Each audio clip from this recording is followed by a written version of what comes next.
A man has written to me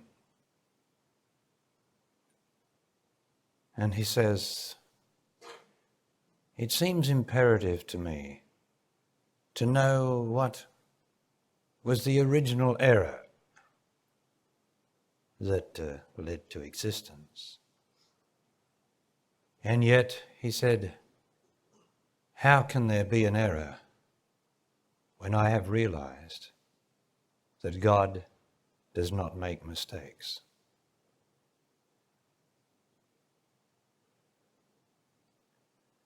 God, the Most High, does not make mistakes. That is the truth. But we creatures who have a brain somehow want to know. We just want to know things. Science wants to know. We want to know. But the truth is, there's nothing to know except God does not make mistakes. So everything is absolutely perfect, if only we don't want to know anything. Amazing, isn't it? The more you know, the more doubts you get, because there's always more to know. When you know something, there's always more to know. And it's a never-ending struggle. Like science, because we've got the scientific mind now, to want to know. Like the philosophers, they want to know. And they all come up with the wrong answer, really, because there's so many philosophies, each one thinking it's the right answer, but it's all a result of wanting to know. There's no need to know. But we creatures with brains, we have to be very careful. The brain is the thing that wants to know. That's the humanity. That's the humanness of us. And that humanness has to be overcome by stop being curious, stop trying to know, because the spiritual state of God realization is knowing nothing and not needing to know anything, because God or it, whatever it is that controls every minute, that made everything is in charge. If you know that something holy, something incredibly brilliant and indescribable and good is in charge, what more do you want to know? I've endeavoured to tell you what the trouble with existence is. And that is man's and woman's violence, which arises from their sexual ignorance, sex instead of love, which causes emotion. That's behind all the wars, all the acquisitiveness, all the takeovers, everything. Is because the people concerned have not realized that God does not make mistakes. We think there's mistakes, but then we've got human brains, and human brains divide everything, always emphasizing the not good more than the good. Now, going back to the man's questions, the first one I've answered. God does not make mistakes. Everything is perfect. Even though he kill me, still will I trust in him, said Job 6,000 years ago. Even though he slay me, still will I trust in it. My goodness gracious, that's quite a trust. That's quite a knowledge that God does not make mistakes. That if it kills me, if it slays me, then it is right. And I don't need to question that. I don't need to say, why is it happening to me? Why did this happen to me? God does not make mistakes. It's happening to me because it is right. That's all. And that becomes my whole life. My whole life is right. Whatever happens, it's right because I am under the protection and the guidance and the benevolence of the Most High.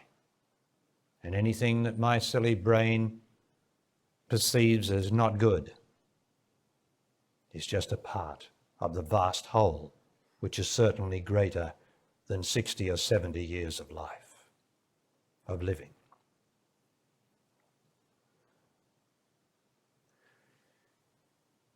But it is given to us, if we can only see the truth of things through our brains, it is given to us to answer the original question that the man said that he wants to know. What is the original error?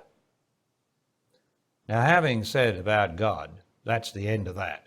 Then we come down a step into this question. What is the original error? How do I find out the original error? Well, all you've got to do is look into your own life. As I say, you don't have to go into the past to find the truth of your condition now, whatever's besetting you. You don't have to go into the past. You look, if you can only perceive, with truth, straightly, directly, without emotion, into your life, you will see the answer. So the answer is this: whenever I leave God, the good, that is the original error in me, and I become unhappy. Whenever I get emotional and identified with my emotion, whenever I leave God, which is good within me. Whenever I start thinking, trying to work things out, I leave God. And then I become confused. Whenever I am unconscious of the life around me, with the birds and the trees and just the sheer benevolence around me, I leave God. And that makes me unhappy. So what was the original error? We can say, if we want to use time way back, where I can tell you, before we even took on skins, before we became bodies, man and woman, because man was original, man was the original creature. Man left God. That's all. Just like we do. So, if you want to know why you leave God, you know why man left God. When I say man was the original, I have to tell you that woman is not the original. Woman is the love that was taken out of man, capital M's, body, and made into a form, so that he might be forever separated from his love until he came to his senses sufficiently and back to God sufficiently to be able to love her, so that eventually in consciousness and consciously she enters him through her great reverence for him, because she came out of him and she loves him, and all I want to do is be with thee forever and ever, she says. If she can only find the man pure enough or beautiful enough to say, come into me, love me. And she says, oh, I do. Let me come into thee. Let me never have individual existence. Let me just know this glorious love of God, which is what I see in you. And therefore, I am no longer separate from you, because through love, I am united with you. Man then becomes whole and a capital M. Now, you want all the other theories? Fair enough. Everyone's got a nice philosophy. I tell you the truth. Man is only half man without his love inside of him, fully completed. Because he's only half complete with half his love inside. In existence, I'm talking about. And who's not in existence? What man is not in existence? What woman is not in existence? Are we going to talk about God out of existence? Indeed, you can realize God out of existence inside of you, and you will realize the truth. But what about love? You see, the truth is not love. Love is not the truth. Are you listening to me? I know we think that truth and love are interchangeable. They are not interchangeable in the higher realms of perception. Love is here in existence. This is the place of love. And if ever you realize God, God outside existence, that means inside of you, beyond, right in the depths of being. If ever you realize that, you will realize the truth. You will not realize love. But because you are in the human condition, you have a brain, you have a self, you will love this truth, but you will be in existence and you will love this truth from existence, from yourself. But that does not mean that truth is love. This can very rarely be discussed, the difference between love and truth, because the human condition's just not up to it. Doesn't have enough perception of the truth to make a separation between love and truth, between existence and non-existence. Doesn't have enough depth of perception, so I can't speak about it. When I do, people tend to get confused and tend to defend their own position. Whereas in truth, there's no position, there's only the fact and the truth. And the truth is that deep inside you is the truth. And here in existence, where you have a brain, is love. There is no love in truth. So, but we're all in existence. There's no man or woman who's not in existence.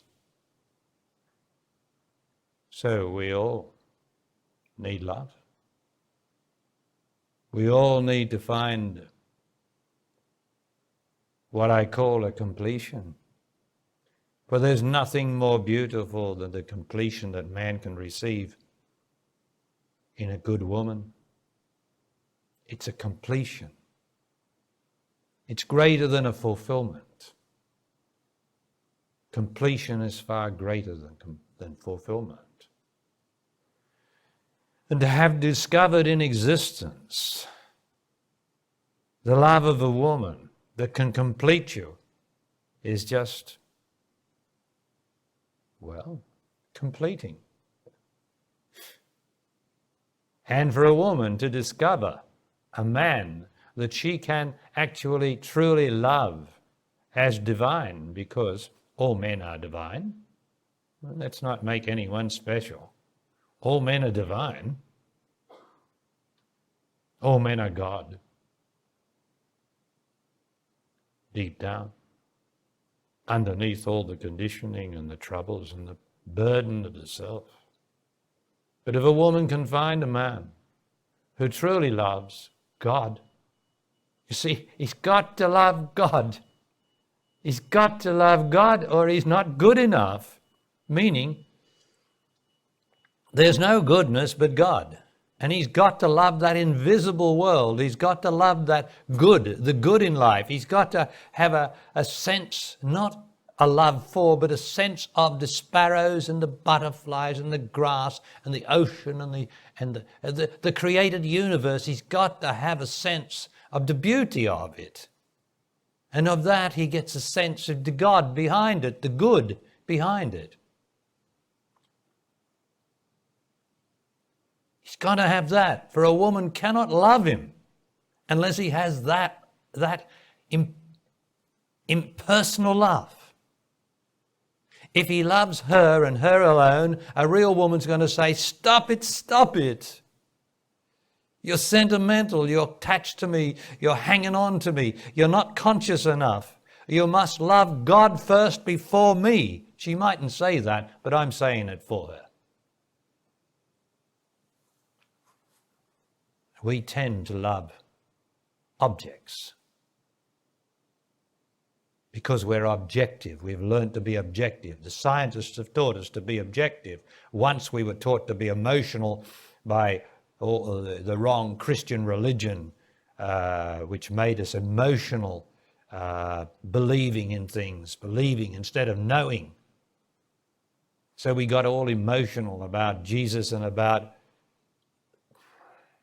well, you can see it in the great paintings, the masterpieces of the Middle Ages and those sort of things, and the Renaissance.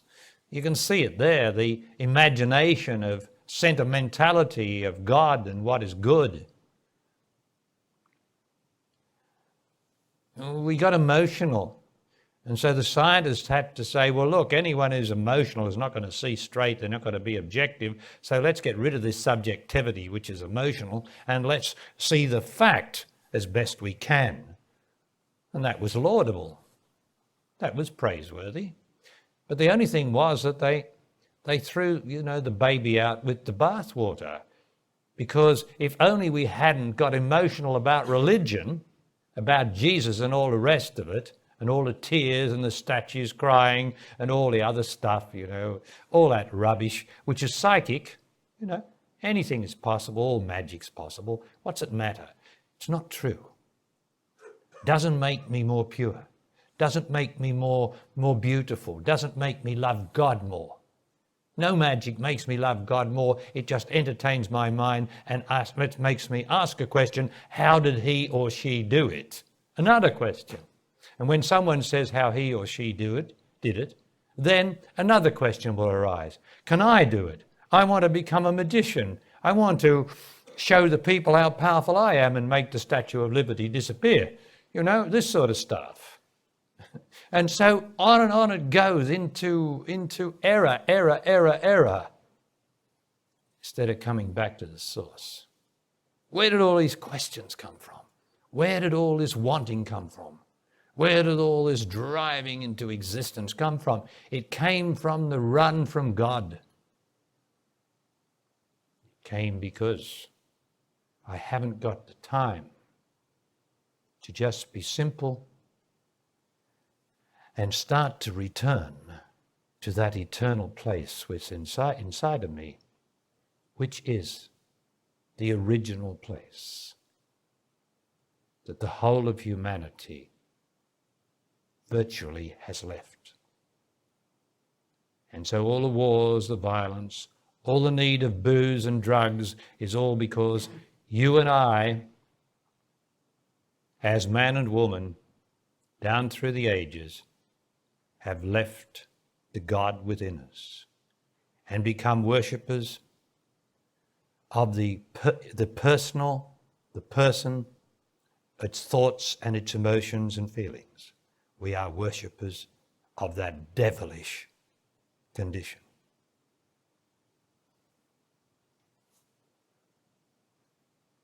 But behind it all, fear not, God makes no mistakes.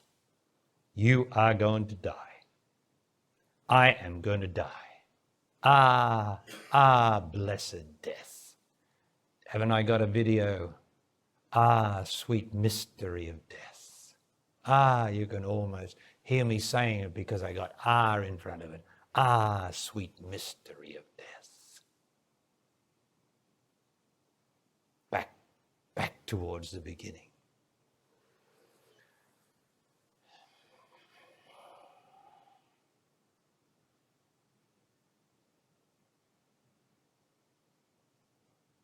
It is us who make the mistakes, not God.